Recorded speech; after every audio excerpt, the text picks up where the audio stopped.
Ladies and gentlemen, she's back. Ark's Cathie Wood has bought 1.2 million more shares of Palantir. This comes 1 week after they bought 4.3 million shares of Palantir. The one thing I know about Ark and Cathie Wood, after studying them deeply over the past year, is that when they have conviction on a ticker, they buy. And when they lose conviction on a ticker, they sell. This is what happened in February 2022 when they offloaded 37 million shares of Palantir, taking a $400 million loss. Their cost basis was around 22, 23. And they were selling at an average price around $12. So they lost all conviction. Government business was slowing down. U.S. commercial, they didn't see scaling, and they got rid of it. Now, a year later, as GAAP profitability has been guaranteed, S&P 500 inclusion is on the horizon, and the demand for AI platforms has gone exponential, and it seems like Palantir is one of the 5 to 10 companies in the world that is going to be able to capitalize on that demand. Cathie Wood and Ark are back in Palantir. And it's just really fun to see them come back because it's like, look, we always wanted you here, and then you just left, and it left us so sad.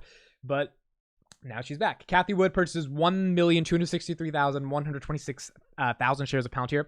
This comes after purchasing 4.3 million shares last week. The firm has also added a third ETF, Ark F, to now hold Palantir along with Ark K and Ark W. So the 4.3 million shares they bought last week were only included in 2 ETFs, Ark KK and Ark W. They now included Ark F, which is the fintech Ark fund, which is really interesting because before selling in 2022, Palantir was one of 2 stocks. The other stock was Unity Software. That was in all 6 of the Ark ETFs. You've got the space ETF, you got genomics, you got the flagship fund, you got fintech. And why was Palantir in all of those 6 ETFs? Because they obviously saw a role for Palantir to be included in every single part of the economy, which is my bull case for why I bought Palantir. And so that's why it played a pivotal role in all 6 of the ETFs. RKK, 912,000 shares. That's the flagship fund. 149,000 for Ark W, and 201,697 shares in Ark F. She also sold some Shopify. I don't know if they're in the green on Shopify. I know Shopify has done really well post earnings. They were buying it at like $170. Shopify's at $60. I know it went from like 30 to 60 over the past couple months, but I'm not sure how much they are making on Shopify or if they're in the green there, but they are selling at this point. And they're taking that money and they're putting it into Palantir. So it seems like they think Palantir is more deeply undervalued. This is a good website called Cathie's Ark that takes a look at the historical prices and averages that Cathie has been loading on certain stocks. As you can see, early 2021, around February 16th, February 19th is when or 18th is when they initiated a position. 5.3 million shares at a cost average of $25. It goes all the way up and up and up till we get to a peak at around 2021, where their cost average is $22.84. The price for Palantir is $24.50. So they're still green in terms of the cost they were buying Palantir versus the price. And they peaked at 26.256 million shares. And then they start offloading. Now, the offloading was just 2 million shares. On February 15th, they had 24.567 million shares, down from 26 million. So 2 million shares here and there. It's like, maybe they're just rebalancing the portfolio. It's not that serious. Little did we know as an entire community on February 6th, 16th, 17th, and eventually 18th, all the way up until February 20th, they were offloading 37 million shares, selling them at an average price around $12, and eventually getting out of their position, even though they had a cost basis of around $20. And so they got out of the stock. This steep decline that you see is basically in a matter of 3 days, they got rid of all of those shares. And none of us expected it, right? I mean, I made some videos saying, hey, Ark, we're breaking up. It's like, I didn't expect this was going to happen, but like it just happened. And yeah, earnings weren't the best, but they had just grown revenues 41% year over year. And so we were so confused because like, yeah, earnings weren't amazing, but like 41% revenue growth year over year is not something bad. And that's when Karp did an entire interview. Like, if you remember of full year 2021 earnings, that's when they had that like pink background in a white room and Karp was speaking, taking questions from retail, like video questions. Like, it was a great presentation, even if the numbers weren't phenomenal. And they had announced that they had beat, they were growing 41% year over year. Not many companies in the stock market grow 40% year over year, but Ark simply was not convinced.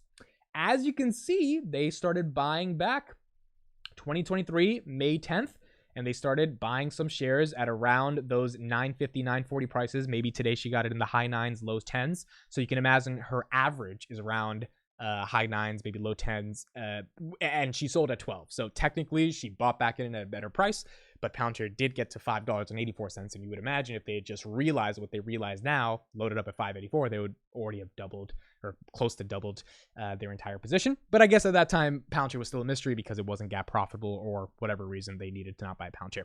Now, I'm going to do another video that goes further into this, but this is from their big ideas presentation in 2023, January, that they released. I just want to go through the headlines of each slide for the AI section, because at the end of the day, I think if you're buying Palantir, you're buying it as an AI play. I mean, there's a lot of reasons to invest in Palantir, but I think Ark's research team, which, you know, I respect, but it's also like at some level, you've got some stocks where I just don't see the research kind of playing out, but like the genomics fund, I see a lot of fancy research. It makes a lot of sense. Their research team ultimately has to be concluding that AI matters. I mean, they got Tesla, right? So they had to have some common sense and understanding and visionary applications of their research to be able to see the future. And I think that's why they're investing in Palantir. 2022 was the year of generative AI. AI is increasing the productivity of knowledge workers. AI training costs continue to plummet. AI hardware and software costs should continue to decline 70% at an annual rate. AI is creating explosive demand for training data. Proprietary data could create moats within different companies. And, you know, in the context of Palantir, all of the companies they work with have proprietary data. So Palantir goes to a hospital, that data is proprietary to the hospital. The large language models that Palantir is able to create from an AI infrastructure perspective to be essentially implemented into the organization to be able to make decisions more faster, effective, etc., more productive. That is going to be trained on the proprietary data, which is the differentiator for the LLMs to even be valuable in the organization. And so proprietary data could create a moat. Palantir doesn't own that data, but if they're being trusted to secure that data and then use that data to train their models to be able to help the organization, that's where that proprietary data becomes so valuable to a company like Palantir. AI could lead to a 10-fold increase in coding productivity. We've seen this with ChatGPT helping people to code. Cost decline should enable mass adoption of sophisticated AI chatbots, which is basically going on with ChatGPT. AI should increase knowledge worker productivity dramatically. And then they go on to talk about some of the other stuff in their big ideas. Cathie Wood has also publicly stated that AI is going to create $80 trillion of value. Look, I don't know if it's 80 trillion, but the point is it's probably going to be a big number, and it doesn't take Cathie Wood to recognize how much more productive AI is going to be, how much more deflationary AI is going to be to the entire market. So Cathie is back. I will, and you know, the stock price went to, it held above like 10.20 today, which I in my wildest dreams, I would not imagine a week after earnings, we are above 10 after being stuck in purgatory at $7, $8 for so long. So it seems like her team really liked gap profitability. Seems like her team wants to get in before the S&P 500. Seems like her team sees the demand for AI and sees that Palantir is going to play a pivotal role. And it also seems like they probably think management has started to get their act together from a corporate fiscal responsibility perspective, because stock-based compensation is being reduced significantly. And they're becoming gap profitable, getting actual net income from operations.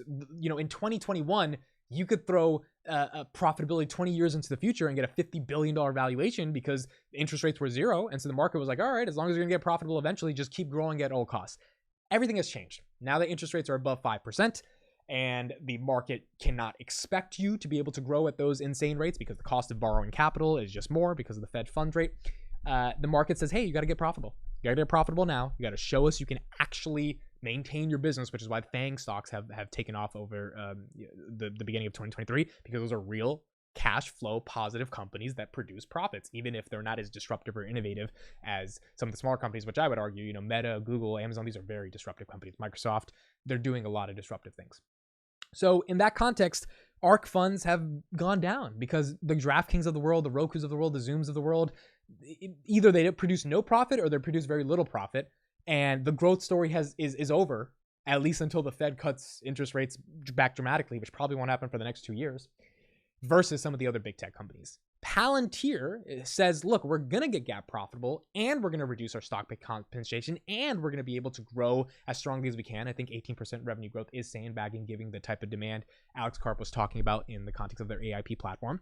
And I think Cathie's looking at that like, if this is a $20 stock anytime soon, and we had an opportunity to buy at $10, and the narrative has fundamentally changed from 2022, then maybe this is the right time to get in. I expect ARK to be establishing a very heavy position over the next coming weeks, maybe even next coming months. But you know, when they decide, and when they're ready to sell, they get rid of it. It's like within a couple weeks, the position's gone. This is what they did with Palantir and eventually Spotify. And when they come in guns a-blazing and they start buying a lot. So I think if they were pulling the trigger today when it was in the high 9s, low 10s, then they want to get in because they think it might be coming to the 11, 12 range. I don't know if that's going to happen. If it does happen, it's going to be very interesting, but I don't know if it will, and I think they want to load up now while they think it's presumably cheap.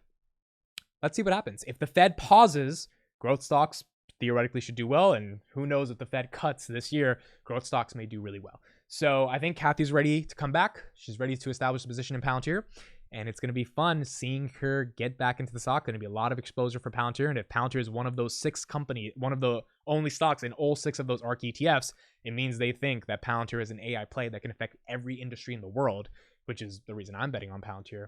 And that might end up leading them to establish a large position. Let me know your thoughts. Let me know what you think about Cathie Wood buying back into Palantir. Thanks so much for listening and watching. I'll see you in the next one.